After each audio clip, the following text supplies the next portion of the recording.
네, 이번 주 월가에서는 어떤 섹터, 어떤 종목에 주목하고 있을까요? 김장렬의 업사이드 시작합니다. 오늘은 지난주에 실적이 나왔던 기술주 두 가지 확인해 보려고 합니다. 퀄컴과 AMD인데요. 두 종목에 대해서 앞으로의 전망과 주가 전망까지 함께 해보도록 하겠습니다. 유니스토리 자산운용 김장렬 투자전략본부장 나오셨습니다. 안녕하십니까? 안녕하세요. 네, 안녕하십니까? 네. 자, 먼저 첫 번째 종목으로는 퀄컴부터 확인해 봐야 될 텐데요. 제가 얘기를 전달받기로는 네네. 기대 반 걱정 반이다 네네. 라는 얘기를 좀 들었습니다. 어떤 내용이 있나요? 그 이제 제목인데 증권사에서 리포트가 나온 게 있습니다. 퀄컴은 중요한 회사다 보니까 한국의 애널리스트들 종종 리포트를 쓰거든요. 네. 근데 그 모 증권사에서 나온 리포트가 제목이 기대 반 걱정 반이에요. 제가 봤을 때는 기대가 조금 더 높은 것 같은데 이 그 증권사의 톤이 조금은 그 보수적이거나 아니면 좀 밸런스를 갖추려는 그런 의도가 좀 있는 것 같아서 적당하게 볼 수 있는 리포트인 것 같아서 그걸 가지고 퀄컴의 실적과 전망의 포인트를 말씀드리고자 합니다. 좋습니다. 어떤 포인트가 있을지 일단은 기대가 높다고 하신 걸 보면 조금 긍정적으로 보고 계신 것 같은데 어떤 포인트가 있었을까요? 네, 기대는 실적이 좋아진다는 거죠. 그래서 회사가 그렇게 얘기를 했고 사실은 오늘이 11월 7일이죠. 그렇습니다. 며칠 지났는데 주가가 처음에 오르고 좀 버티고 있어요. 좀 이따 말씀드린 AMD도 마찬가지인데 각각의 영역에서 잘하고 있고 실적이 잘 나갔기 때문에 그런 거거든요. 그래서 좋은 거는 전망이 좋습니다. 계속 안 좋았어요, 사실은요. 휴대폰에 관련되는 회사잖아요, 통신. 그렇죠. 휴대폰에 관련 통신이 안 좋았는데 업황이 마침내 개선되고 있고 그래서 매출이 본격적으로 성장을 할 것 같다. 성장을 다시 할 것 같다. 이런 얘기를 분명하게 했기 때문에 분명하게 이제 회사가 얘기했으니까 전망이 좋아지구나라는 측면에서는 기대할 수 있는 거죠. 실적이 좋아지는 게 기대 요인이고. 그렇죠. 이제 근데 다 좋게 얘기하다가 끝에 가서 조금 이제 경계를 하는 코멘트를 한 거는 회사도 그런 비슷한 걸 얘기를 약간 비쳤는데 증권사에서 포인트 아웃 한 거죠. 그 경쟁이 지금 심해질 수 있다. 그러니까 퀄컴이 칩을 만드는데 이 퀄컴 칩을 만드는 회사가 비슷한 것이 딴 데도 하고 있거든요.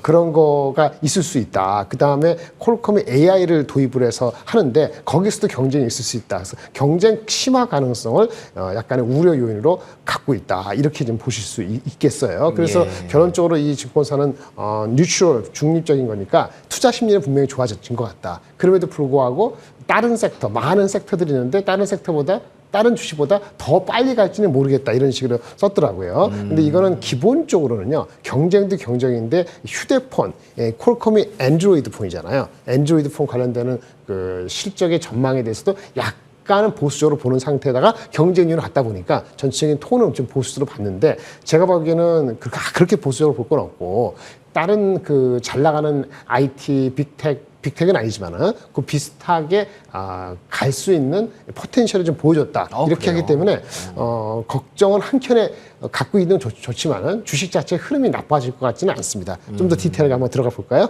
예, 좋습니다. 네, 일단 좋게 본 걸 말씀드려볼게요. 아까 그 어떤 증권사는 뉴트럴 갔는데 좋게 본 애널리스트 리포트는 스마트폰 시장이 어쨌든 회복하고 있다. 이거거든요. 그렇죠. 스마트폰이 2년 연속 마이너스 성장하다가 올해도 마이너스 성장인데 원래 연초 대비했을 때 마이너스 5%, 마이너스 8% 성장해서 이 마이너스 폭이 좀 좁혀지고 있어요. 그렇군요. 예.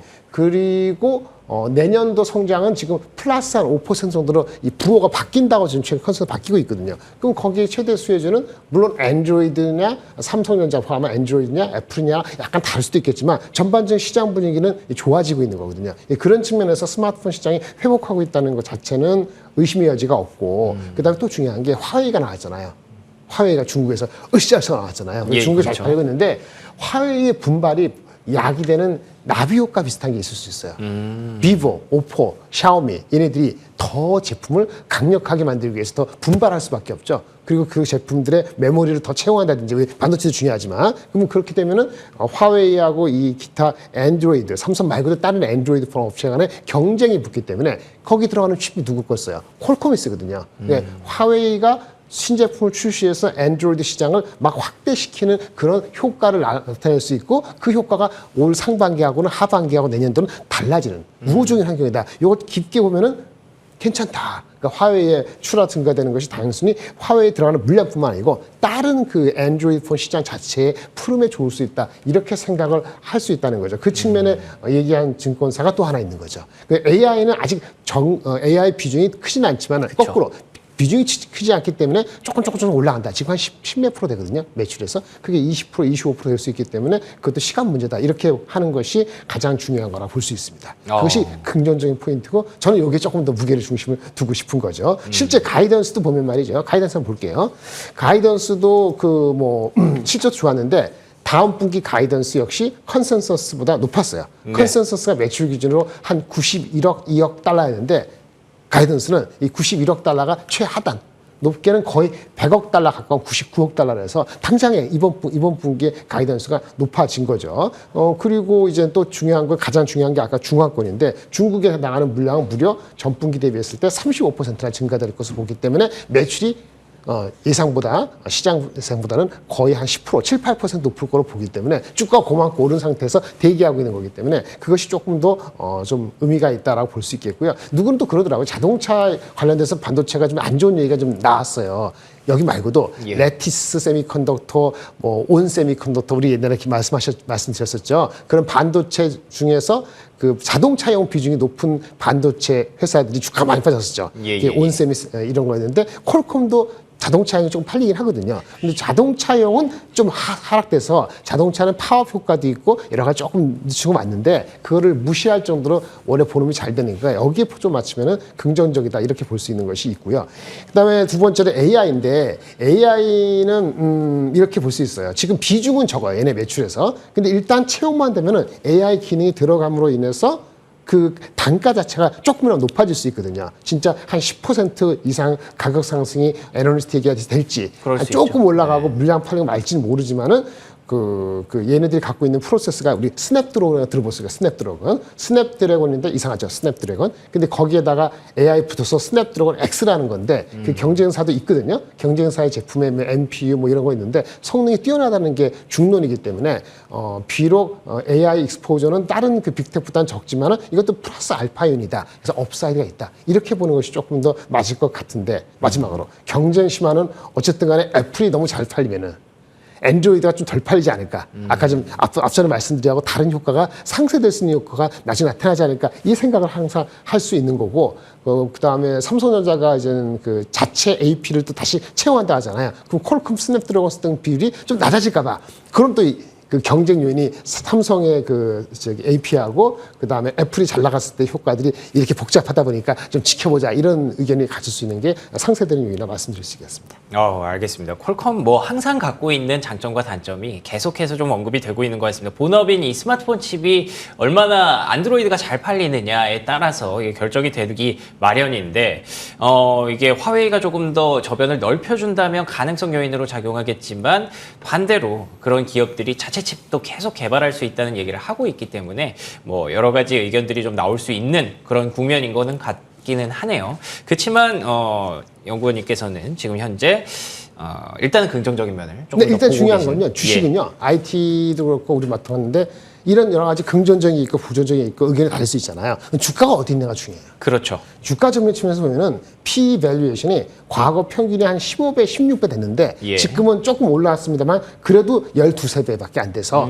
평균보다 낮거든요. 그러니까 업황이 돌아설고 거기에 있다 그러면 평균 정도는 가보고 나서 얘기를 해야 된다. 그러네요. 그리고 또 중요한 건 어쨌든 스마트폰에 들어가는 거니까 재고가 많아서는데 재고 자산이 많이 올라오던 그 피크가 조금 꺾이기 시작하는 조짐이 보이거든요. 우리 반도체 PC 스태프처럼 그 재고 자산의 회전율이나 이런 것이 꺾이는 초입에 PER은 평균보다 아직은 10%, 15% 낮다는 측면에서 좀 전에 말씀하신 그런 부정적인 긍정적인 혼재되어 있더라도 어디를 볼 것이냐는 무게추를 그렇게 보신다면 균형이 잡힐 수 있을 것 같아요. 예, 그렇죠. 결국에는 이제 IT 업황이 조금씩 바닥을 찍었다 혹은 돌아 나오고 있다라는 얘기들이 나오고 있기 때문에 이쪽에 조금 더 무게감을 싣는다면 주가 측면에서 충분히 업사이드가 있다고 판단을 하고 계신 것 같습니다. 그러면 퀄컴 얘기는 여기까지 하고요. AMD 이 부분이 네네. 사실 더 많은 분들이 궁금해하실 것 같아요. 그렇죠. 실적 발표에서 어떤 얘기가 나왔을까요? 실적 좋았고, 가이던스도 나쁘지 않았는데 중요한 건 AMD는 두 가지죠. 엔비디아하고 경쟁하는 게 있고 인텔하고 경쟁하는 게 있잖아요. 그렇죠. CPU, GPU가 다르죠. 그렇죠. 예. 근데 실적 상회한 거 그거보다는 4분기, 지금 분기에 나오는 뭔가를 기대하는 건데 그건 엔비디아하고의 경쟁 요인이에요. 그렇죠. 그 측면에서 엔비디아가 조금은 내려오다 최근에 좀 반등했습니다만은 그거의 대항마까지는 아니더라도 어느덧 엔비디아 비슷한 후보가 있어. AMD도 있어. 그거 얘기하는 것 같아요. 그래서 리포트 나온 게 있는데 제목만 말씀드리면은 K증권사에서 우리도 분석했는데 예. 아까 말씀드린 엔비디아 갖고 있는 우리 H100 요 신제품 그 GPU 지금 나가고 있는 그거하고의 그 경쟁할 수 있는 필적할 수 있는 제품이 AMD의 MI300 칩이라는 게 있거든요. 이것이 GPU예요.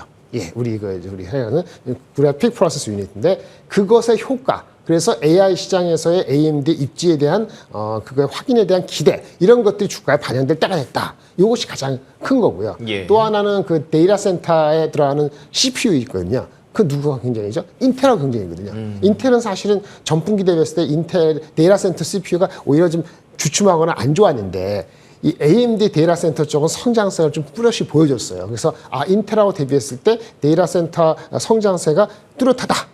그 다음에 아까 GPU 시장, AI에서의 엔비디아하고 필적할 수 있는 MI300이 있는데 성능이 뚜렷하다는 걸 재각인시켜주는 그러한 카멘트를 하다 보니까 거기에 대해 설득력이 있다 보니까 주가가 사실은 이 아까 그 퀄컴하고 달리 밸류에이션이 과거 대비했을 때는 좀 올라온 상태이기 때문에 이게 단기적으로 얼마 갈지 모르겠습니다만은 데이터 센터 그다음에 MI307 두 가지에 대한 기대가 높아서 단기적으로 좀 많이 올랐다 이렇게 볼 수 있겠습니다. 알겠습니다. 근데 사실 제일 궁금한 거는 그래서 결국 MI300이 네네. 뭐 H100보다 좋다고는 얘기하는데 네네. 정말 그 H100의 아성을 무너뜨릴 정도로 잘 팔릴 수 있을 것이냐. 그렇죠. 이게 제일 궁금하지 않습니까? 네네. 어떻게 보십니까? 이게 소프트웨어 역량에 대해서 중요하다 하는데 예. 사실은 제가 비록 전공이 이쪽이지 하십니다. 저는 하드웨어 전공이었거든요. 예. 전자학과. 이 소프트웨어의 그 역량이 이 차이가 정확히 얼마만큼 지금 이 차이가 있는지는 정확히는 모르겠어요, 사실은요. 하지만 그 경험과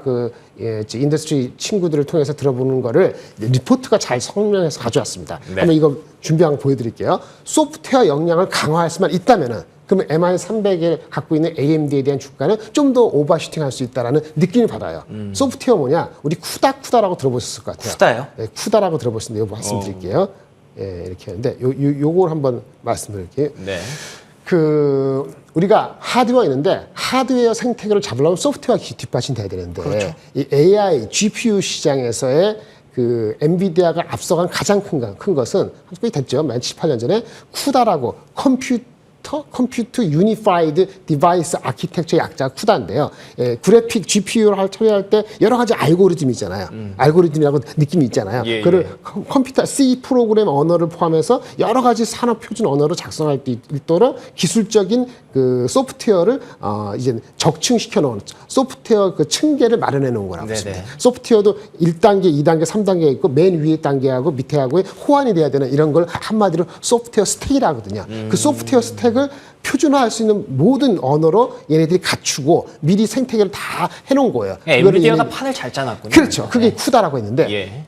AMD가 비슷한 걸 갖고 있거든요. 그게 나온 게 뭐냐면은 AMD ROCm이라고 있어요. ROCm. 발음을 어떻게 하는지 잘 모르겠습니다. 이것도 똑같은 거예요. 쿠다하고 경쟁하고 비슷한 코드를 쉽게 인식할 수 있는데 경쟁사 쿠다라든지 애플도 이런 비슷한 게 있거든요. 오픈C야 이런 거에 그것도 플랫폼 경쟁사 플랫폼보다도 오히려 더 쉽게 인식할 수 있고 이식할 수 있다 이런 장점을 얘기를 하고 있거든요. 예. 그리고 이제는 그 다른 거 달리 이거는 오픈 소스예요. 얘네가만 갖고 있는 게 그래요? 아니기 때문에 오픈 소스라는 것은 하드웨어가 여러 개가 있을 거 아니에요. 아까 엔비디아는 자기네 거 하드웨어인데 여러 다른 하드웨어에 적용할 수 있는 강점이 있죠. 후발주자니까. 요거를 가지고 나와서 하고 있는데 근데 문제는 이런 거죠. 물론 엔비디아가 미리 이게 다 해놨기 때문에 그러니까요. 대부분의 이용자가 이미 했기 때문에 이걸 어떻게 뚫어갈 수 있느냐 이런 게 있는데 그게 관건이죠. 그렇죠. 근데 AMD에 이런 제품이 있으니까 또 하나 문제는 이 소프트웨어를 할 때는 조치가 또 필요해요. 가상화, 버추얼라이제이션하는 가상화가 필요한데 얘네는 그런 거 필요 없이도 바로바로 GPU에 그 작업을 할 수 있다. 이런 편의성을 개선했다 하니까 요거를 좀 기대해 볼 만해요. 이런 것들이 쿠다하고 견줄 수 있는 ROCm, 로컴이라 합시다. 로컴의 장점이 부각될 수 있다면은 그러면은 아마 AMD가 지금 이번 분기가 아니더라도 향후 내년 상반기 가면서 효과를 낼 수 있다고 좀 보여지고요. 그리고 AMD가 혼자 다 할 수 있는 게 아니라서 최근에 회사들을 인수한 게 있어요. 이 소프트웨어적으로 부족한 회사를 인수한 게 리포트에도 있는데 네. 잠깐 말씀드리면 밉솔라지라고 이건 다들 처음 들었는데 MIPSOLOGY 밉솔라지하고 nard.ai라는 회사를 전략적으로 인수한 것도 있거든요. 예. 이게 뭐 기니까 이 소프트웨어 솔루션 이런 것도 있고 자기네 플랫폼도 있긴 있는데 드디어 이 소프트웨어 플랫폼이 드디어 오픈 소스로 윈도우도 지원하고 하면은 그런 것이 차근차근 하면은 여기 사장이야 당연히 그런 걸 좋아하겠죠. 리사수 얘기한 것처럼.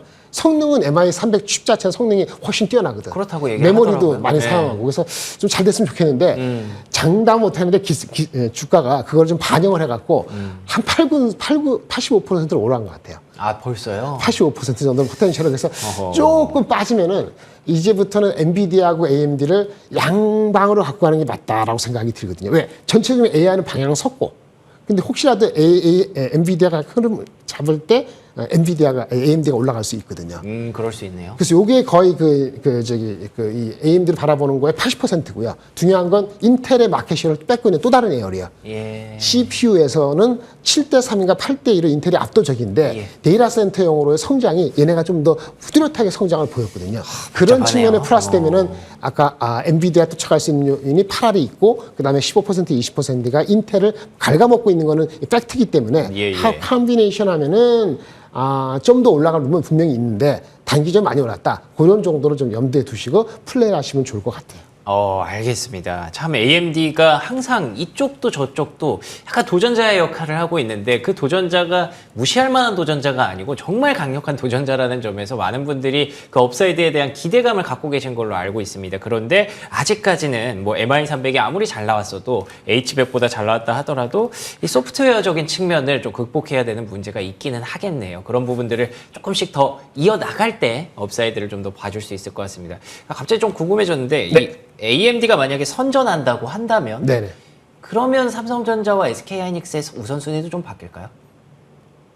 그거는 AMD에 들어가는 우리 그 HBM이 예. 누가 더 많이 차지하느냐 달려 있죠. 어, 근데 현재는 AMD가 워낙 전체적인 매출이 작다 보니까 네. 하이닉스가 삼성전자 누가 먼저 했더라도 의미가 없는데 예. 내년 상반기 중에 뚜렷한 게 발생하고 예. 그리고 삼성전자 하이닉스가 나오는 세컨 버전이 내년 1, 2분기에 나오기 때문에 아. 거기에 컨비네이션이 어떻게 되냐에 따라서 아직 모르는군요. 수혜가 어떨지는 그때 정도 확인될 수 있을 것 같아요. 알겠습니다. 지금까지는 약간 엔비디아는 하이닉스, AMD는 삼성전자가 좀 더 친하지 않나요? 약간 이런 네, 그거 맞아요. 관계는 있는데 삼성하고 예. AMD는 파운드리 비즈니스에서 그쵸, 유리하기 그쵸. 때문에 예. 굳이 얘기하면 앵커님 말씀하시는 좋은 지적이신데 삼성 입장에서는 AMD 어차피 삼성도 2인자니까 AMD가 좀 치고 나가는 것이 여러 가지 엔비디아하고의 니고시에이션도 그렇고 AMD하고의 파운드리 관계에서도 그렇고 기대를 조금 더 할 수 있는 여지가 있어 보이긴 합니다. 알겠습니다. 이런 것들은 조금 더 확인하고 나서 다음에 또 본부장님과 한번 얘기를 해보도록 하겠습니다. 지금까지 유니스토리 자산운용 김장렬 투자전략본부장과 얘기 나눠봤습니다. 오늘도 좋은 말씀